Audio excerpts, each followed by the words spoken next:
This episode of History Saver is brought to you by Addressing Gettysburg. Addressing Gettysburg is a podcast that shares great experiences, quality programs, awesome guests, and is a welcoming community for all who love Gettysburg. So join in with host Matt Callery and find out why Addressing Gettysburg is one of the top-rated podcasts online today. You can find them on Apple Podcasts, Stitcher, Castbox, Podbean, Google Podcasts, TuneIn, and on Instagram, Facebook, and of course, right here on YouTube. So check out Addressing Gettysburg today, where history is not boring. Thank you to Addressing Gettysburg for sponsoring this video.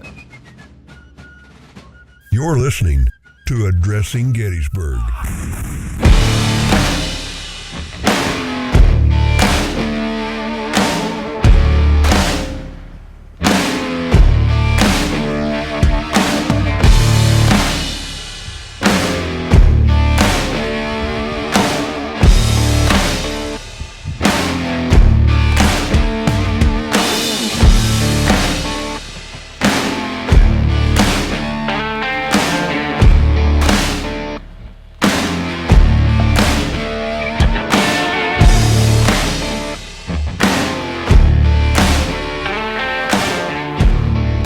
So today's journey brings us to Georgia, and we are right here at the site of Camp Toccoa, outside of Toccoa, Georgia, on Currahee. Right down this road, which was once the main street of Camp Toccoa, is Currahee Mountain. Now, you guys may know this place from the famous series Band of Brothers. That's right, the 506 Parachute Infantry Regiment trained here, the 501st, the 511th. A lot of different airborne troops started their journey in World War II during the birth of the Airborne Division right here at Camp Toccoa as pretty much a basic training camp. Now, they do have a restored C-47 out here. If you want to take a look at the C-47 before it is as it sees now, you can visit JD at the History Underground. He's got a great video of the C-47, and you can see how the work of this plane has kind of transformed from then until now. Pretty cool jump plane from World War II right behind us. And we're going to walk in here and take a look at some of these barrack buildings really quickly because I only have just a limited amount of time. Now, most of these barrack buildings were reconstructed out of original Toccoa wood that these barracks once were built out of. In the 1950s, they were taken down, stored in the barn, and then currently, right now, they've been bought back here and just restored. This is all brand new stuff, guys. They've just been restored using that original wood to what they look like. So let's take a peek inside of one of these and see how the guys here at Camp Toccoa once lived. So this is the reconstruction barracks of the 506 Parachute Infantry Regiment. Of course, everyone knows them from Easy Company. And as you walk in, wow, holy bananas, dude. This is just like you're walking back into Band of Brothers. This is what it would have looked like if you were here, stationed here at Camp Toccoa, getting ready for this big invasion that's about to happen. These guys didn't know what was about to happen, but this is where you would come for your basic training. These are the scenes you see in the film Band of Brothers. And this is the real deal. This isn't Band of Brothers, guys. This is it. This is the exact spot. This is Currahee. Stand alone right here. And just take a look at this. This is as immersive of an experience as you could possibly get. Could you imagine being in one of these, leaving home, not knowing what's about to happen, where you're about to go, there's a war on, and you're training to go in a division you know nothing about that's never been done before. You know you're going to jump out of an airplane. Well, they offered them a little bit more money. These guys said yes, and they will become famous in American military history. Here we go. There's a picture of the original Band of Brothers right here. This is taken, of course, overseas. And you can see so many familiar faces of the real men here. These are not actors. These are the guys themselves. Pretty cool. And there you have it right there. Currahee.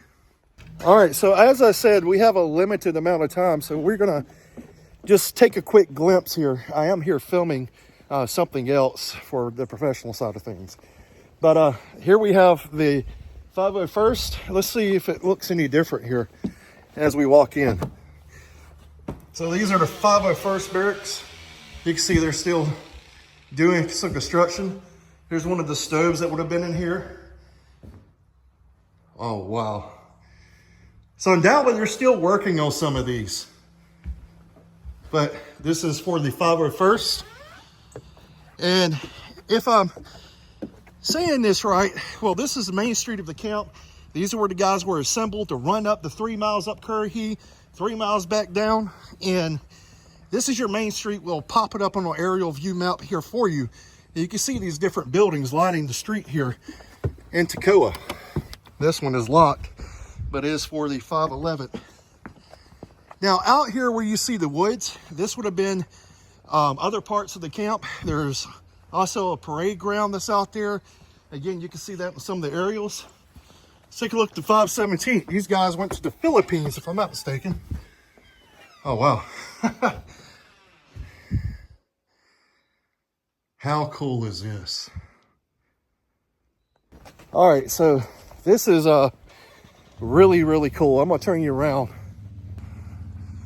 So you can just imagine the guys here lining up. They were run right through the gate in the distance to run up Currahee. And you can go to Currahee today, just not down this road. You merge onto where their actual path was at another time. But we're gonna walk inside of a couple of more things here. I am in a real big hurry. We only could get a quick glimpse here, but this was a big camp. There were other buildings here where guys who would be in the motor pool would have been. This is home of the 38th Signal Construction Battalion, 295th Heavy Ordnance Maintenance Company. They were also here. Very cool. That's just a hall, it seems. So these guys were here, but if you look on JD's channel, The History Underground, good friend of mine, good friend of the channel, you can see this place kind of transform into what it is now. He's got some great videos up.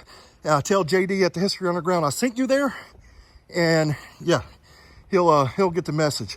Also, James for Project Pass, just done a couple of videos here not too long ago.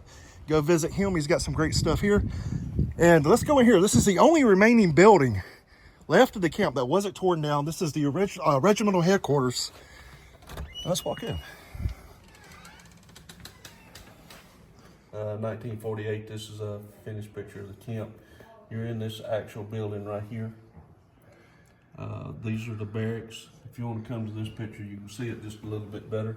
You're in this building right here. This was one of the recreation areas right here. This PX had a little grill right here for the families that were here, that stayed here to train these soldiers. But these are the barracks right here. These are the latrines right here. These are the mess halls right here.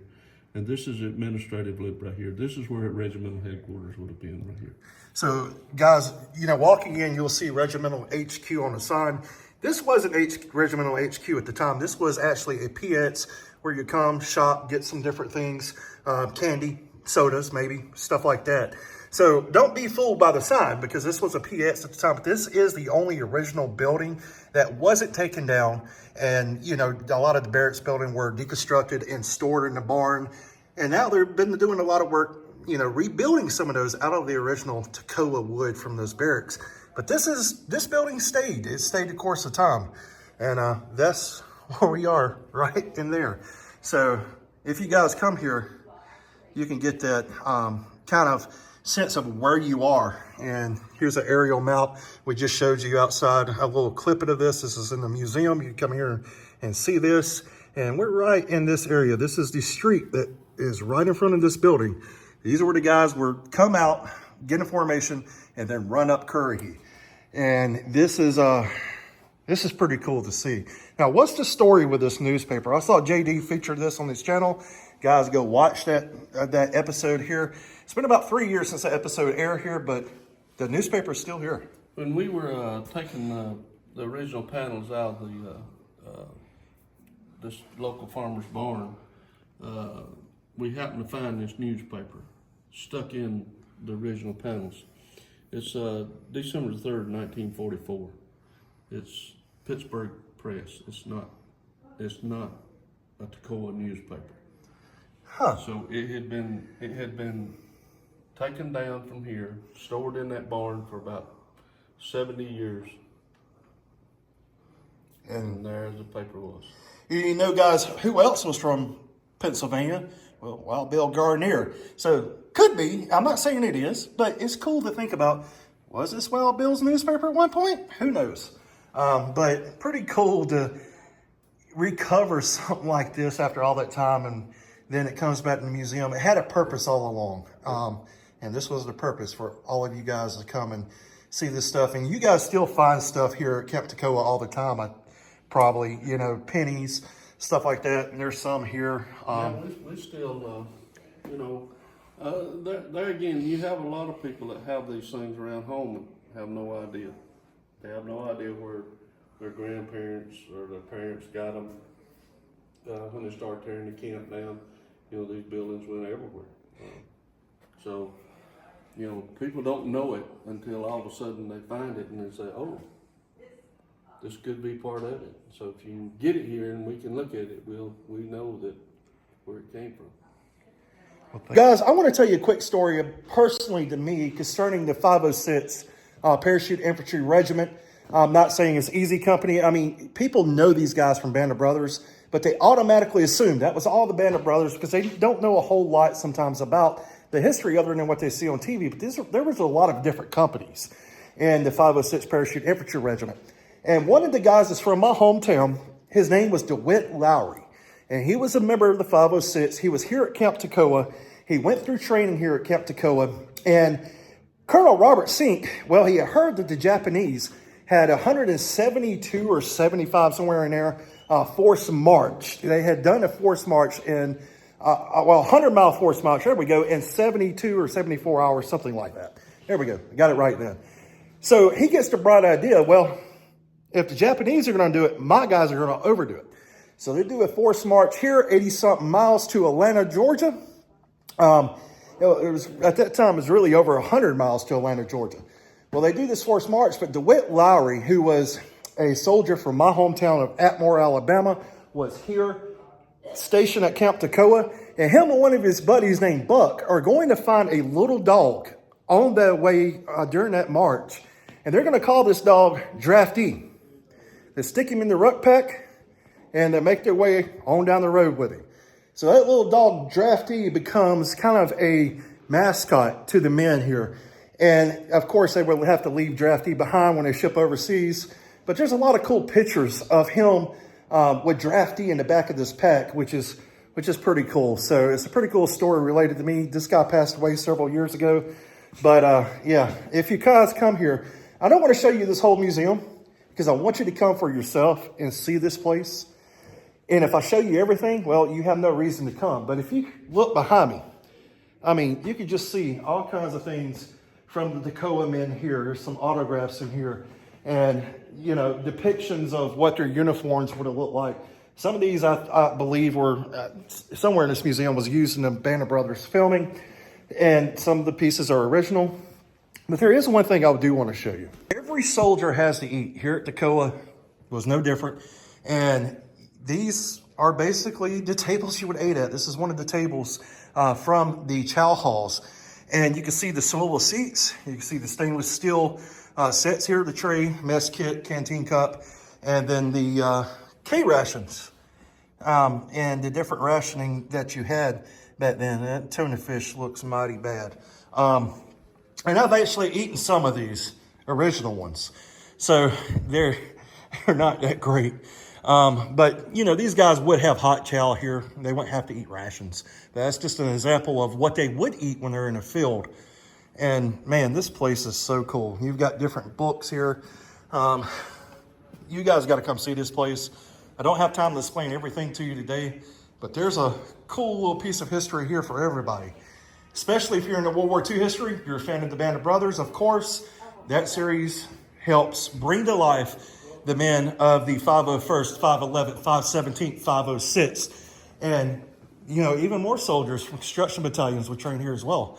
So, yeah, come here, check it out for yourself, and dive yourself into history. So, pretty cool museum. All right, so we are headed out of here. We're headed to the next place.